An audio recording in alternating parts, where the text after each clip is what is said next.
Tak já chci jenom ukázat, jak si šteluji svoji antidekubitní podložku.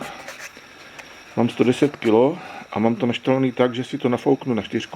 A když se maličko nakloním do strany, tak mi to skočí na 3. A když se zase vrátím zpátky, tak mě to skočí na 4.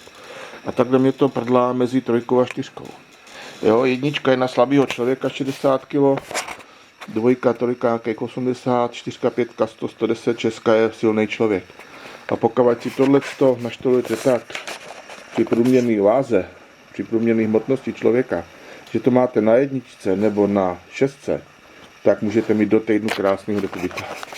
Ale pokud si to dáte na minimální tlak, tak aby zadní kostrč byla aspoň 2 cm nad tvrdým, to znamená dekubitka maximálně rozložený tlak, tak máte šanci, že v životě, jako já, za 30 let nebudete mít žádný dekubit na zadní části těla. Na patách je to samý. No.